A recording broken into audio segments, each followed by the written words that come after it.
Freedom. Freedom. Endowed by our Creator, defined by our Constitution, but defended each and every day by the men and women who proudly wear the uniform of these United States. Let's begin by asking all those who have served, our veterans, all those who are serving, be it in active duty, the Guard, or the Reserve. And since it was Military Spouses Day yesterday, let's invite their spouses and family members. Let's have them all stand up and give them a round of applause.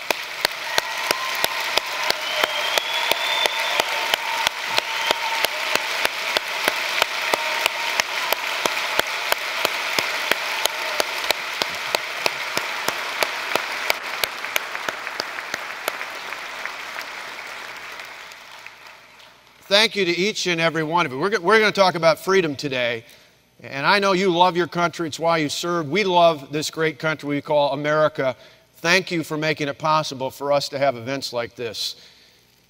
You know, I got to begin by saying thanks. It's great to be back in South Carolina. It's great to be back in Greenville. In fact, the last time I was here, we not only talked to grassroots activists, I actually went over to the Harley-Davidson dealership and picked up a T-shirt. It's warm enough today that if I wasn't off to Israel this afternoon, I might actually rent a motorcycle like the Road King I have back at home and go ride a little bit. But I can guarantee you, sometime this summer, I'm going to convince my team that I'm going to get on a bike and ride around the state of South Carolina, because it'd be a lot of fun.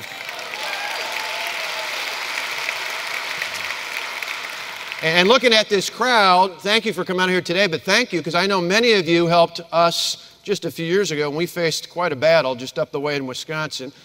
Back when we faced the one and only recall that's been successful in America, so many people here and so many people across this state and across this country, you helped us out. You made phone calls. Some of you even literally physically came up and knocked on some doors for us. You sent in 20 or 30 bucks along the way. We thank you for that. But most importantly, Tonette and I particularly appreciate how many of you told us you prayed for us. That meant the world to us. And don't stop praying. We appreciate it along the way. It's interesting for us, that's in a way kind of how things started back in 2009. Tonette and I were sitting down and talking about, thinking about, ultimately praying about getting into the race for governor. We knew it would be tough in our state because you see in Wisconsin, there's more Democrats than Republicans in our state. In fact, the last time a Republican carried the state for president was 1984. That's when I was in high school and I had a much bigger head of hair. And so that's a tough state. But we knew we had faced tough battles before. Dave mentioned in that introduction, even before running for governor, back in 2002, Tonette and I were sons in a place called Milwaukee County. We live in a town today called Wauwatosa, where our family home is at. And there was a big scandal in that county. The guy who had been the county executive had gotten the county into trouble. In fact, they tried to, ironically, there was an attempt to recall him. They needed to collect signatures. They got double what they needed. He was about to be recalled, and he resigned about a week after I announced that if he didn't get out of the way, I was going to run for county executive. Never had thought about running for county executive before. No Republican had ever. Sometimes people say, how many years was it since the Republican had won? I say never. Never, ever had there been a Republican in that spot before. But we knew, for Matt and for Alex and for all the other sons and daughters like them, we needed a better county. And a few years later, after we had done 8 consecutive years without raising the property tax from the previous year in the budgets we introduced, after we had reduced the size of the workforce and the debt by 25+%, after we had not just gotten our economic and financial things in order in that county, but we had literally done good things like our park system won a gold medal for the best park system in the country. We knew that if we could turn a place like Milwaukee County around, we knew that we could take on that kind of battle that was going to be needed at the state level. And people said, well, why would you take on that challenge knowing how difficult it would be to win in Wisconsin? I said I had 2 simple reasons. Matt and Alex.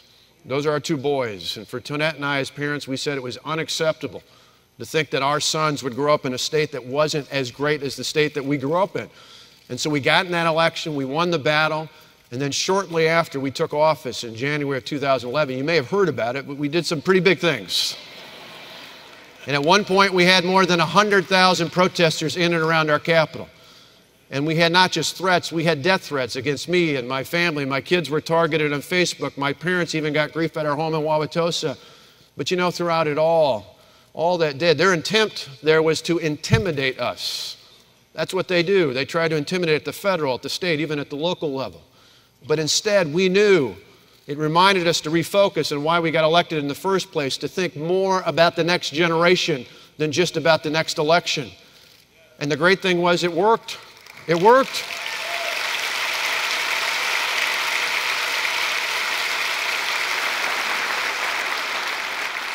Today, the state I'm proud to lead that once in January of 2010 had an unemployment rate of 9.2%. Right before I took office in December of that year, it was 8.1%. Last month, it moved down to 4.6% unemployment.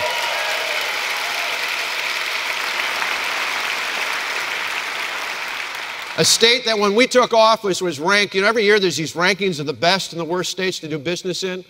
Back in 2010, you know where Wisconsin was at? 41st in the country in that ranking. Just a day ago, that ranking came out. You know where Wisconsin is today? 12th best state in the country for doing business and creating jobs.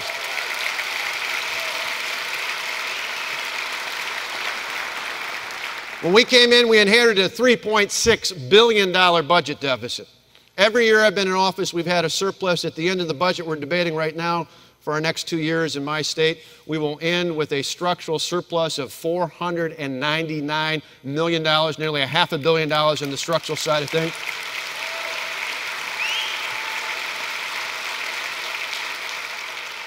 Our pension is fully funded, the only one in the country.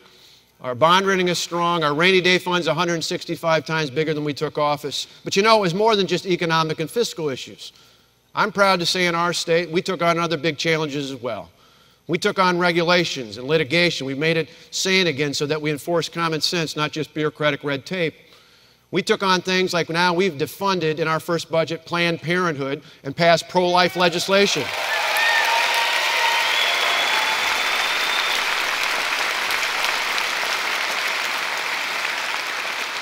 We believe in the sanctity of life, and on top of that, we signed concealed carry and castle doctrines so people can protect themselves, their family, and their property.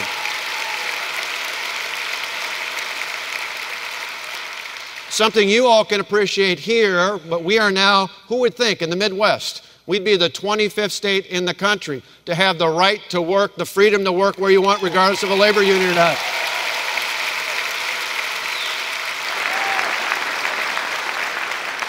And I'm proud to say earlier this year, the United States Supreme Court finally signed off and gave us the ability to enforce the law I signed a few years ago, shortly after taking office, that says we want to make it easy to vote but hard to cheat. And in Wisconsin, you need a photo ID to vote in the state of Wisconsin.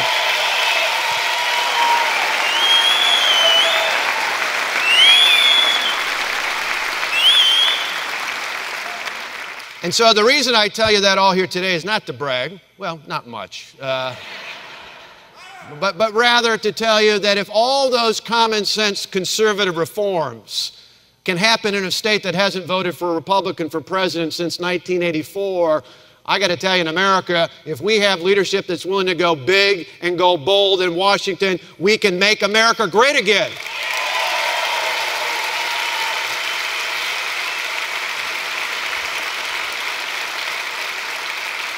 I believe that's why you're here. I know I love this country. Do you?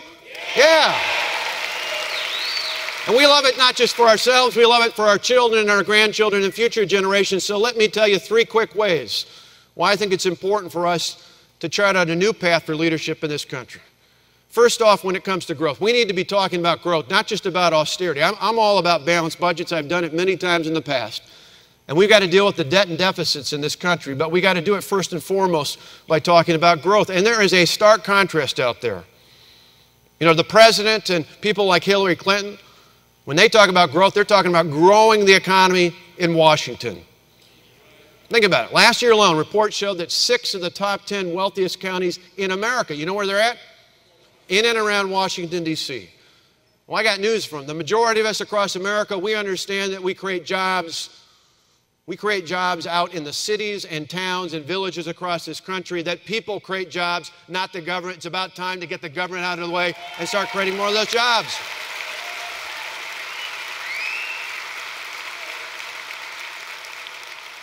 And it's about empowering people and employers to do that. That means getting government out of the way, lower taxes, fewer regulations, repealing things like Obamacare and putting patients back in charge again.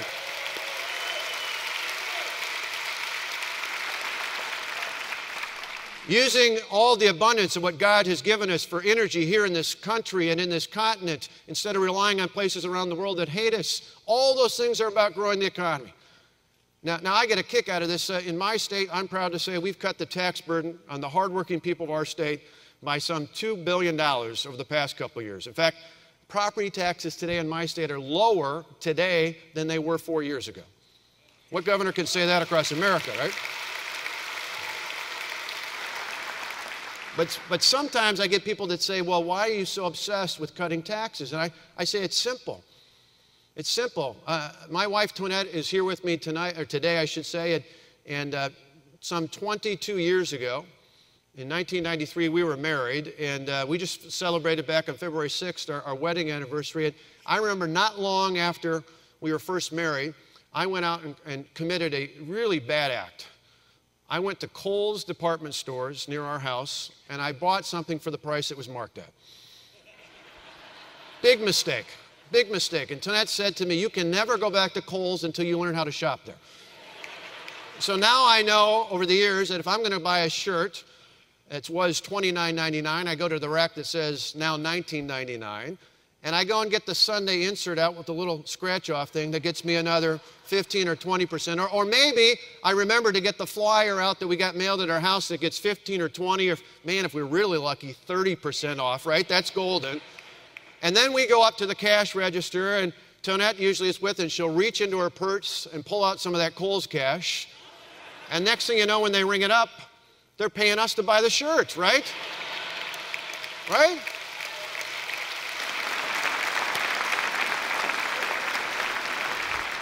Well, not quite, but it feels like it, right? So how does a great American company like Kohl's make money? They make it off of volume, right? They could sell a few of those shirts at $29.99, or they could lower the price and broaden the volume, and more people could buy their products. Well, that's how I feel about your money, the taxpayers' money. You see, we could charge really high rates, and a few of you might be able to afford it. Or we can lower the rates and broaden the base, and suddenly more people are participating in the economy, right?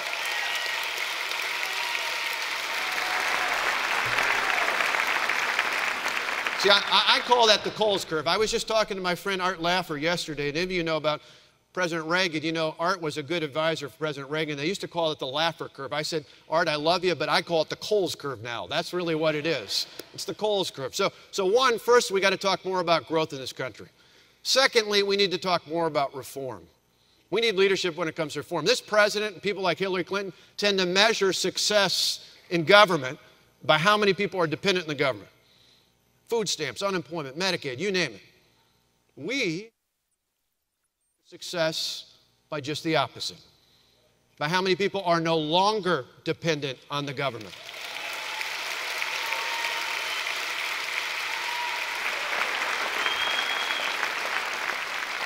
You see, we understand in America that true freedom and prosperity do not come from the mighty hand of the government.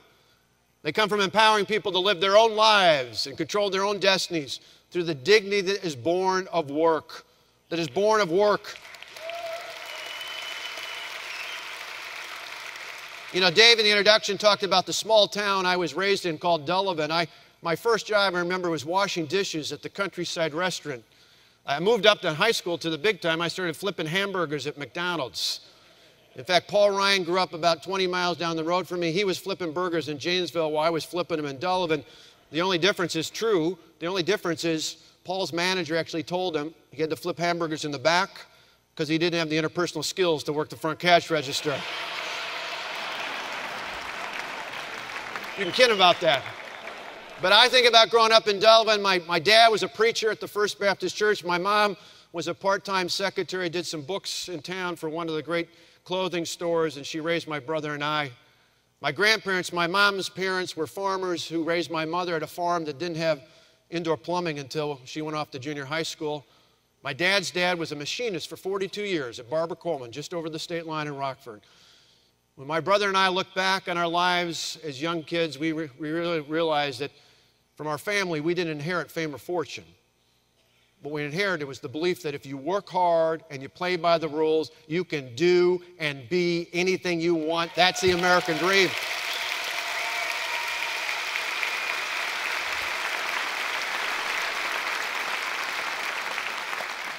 That's the American dream, and we need to fight for that, because sadly there are many of our fellow Americans who feel that's out of reach. It's not out of reach because of Wall Street, it's out of reach because of K Street. We need to get government out of the way and put the power back in the hands of the American people.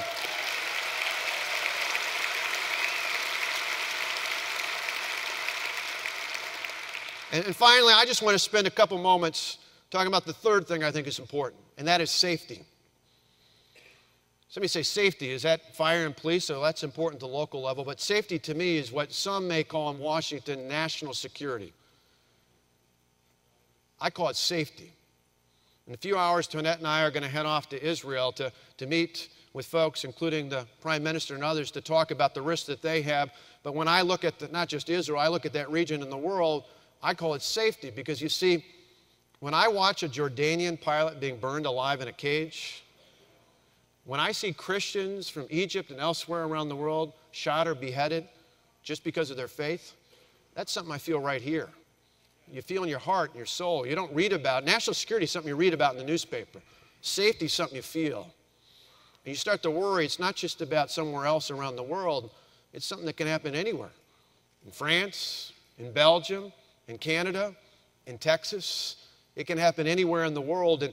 And I got to tell you, it's something that even though as a governor I don't deal with it day in and day out, it has increasingly become one of the most important things for me to focus in on, because I think about safety. I think about my own children, and I think about yours as well. And I can't tell you how frustrated I am with this president and the people who advised him, like Hillary Clinton, because you've got a president who drew a line in the sand and allowed people to cross it. You've got a president who just in the past year has called ISIS the JV squad, who calls Yemen a success story, who calls Iran a place we can do business with. Think about that. On Monday, I just met with the family of a Marine who's been held in Iran since August of 2011. I met with his sister. I met with Sergeant Amir Hekmati's mother and sister. He has been held in an Iranian prison since August of 2011. And it makes me think back to the fact that as a kid, I can remember tying ribbons around the tree in front of our house when Americans were held hostage for 444 days. I know one of those hostages. His name is Kevin Hermaning, and he lives in Wausau, Wisconsin. He was the youngest held for 444 days. Iran has not changed much other than the names are different in terms of who the supreme leader is. We need a president who's going to back away from that deal in Iran and set the record straight.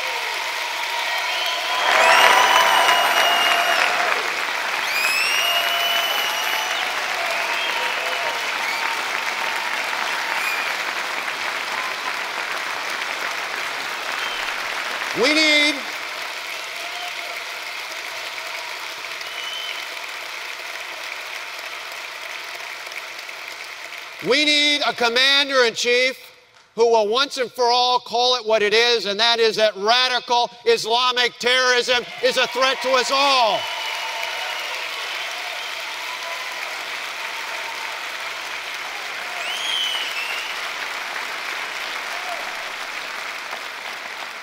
We need a president who will affirm that Israel is our ally and start acting like it.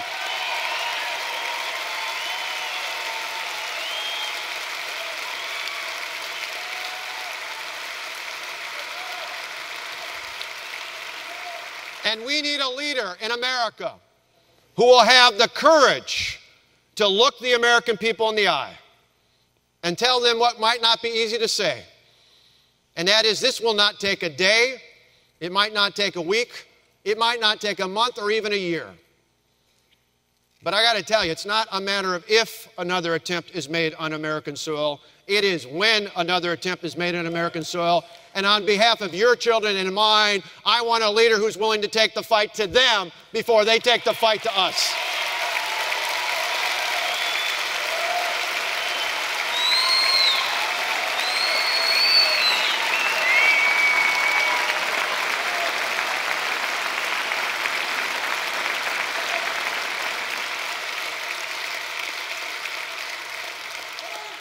And so let me just end with telling you one quick story for a minute or two. And that is, I love this country. I'm an optimist. As challenging as these times are, both here in America when it comes to fiscal and economic policy, and certainly around the world, the challenges are great. But I'm an optimist. I believe in the American people. I believe in your love and mine for this great country, and I believe that with the right leadership, we can make it better again when it comes to our nation's capital. And let me tell you why. Certainly, the examples we see across the country and the states is a great testimony to how things have gotten better with common sense conservative leadership over the last few years in our state houses. But let me tell you one last thing about why I believe America will once again be great. And that's because it's a part of our history. It's who we are. You see, as a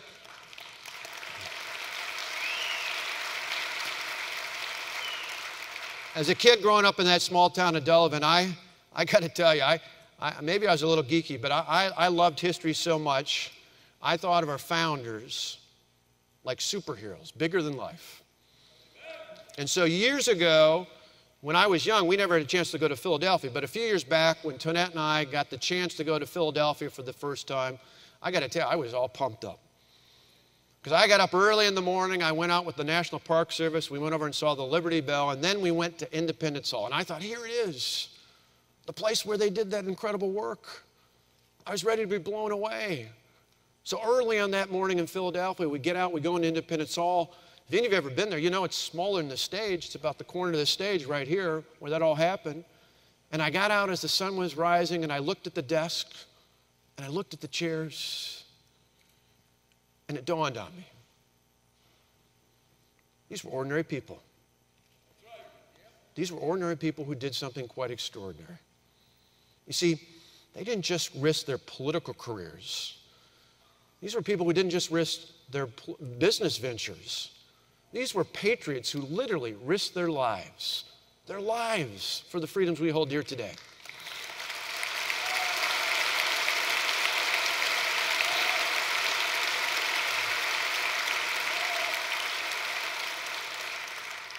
What makes me love this country so much is I think of moments like that and it reminds me what makes America great, what makes us exceptional, what makes us the greatest country in the history of the world has been all throughout our nation's history.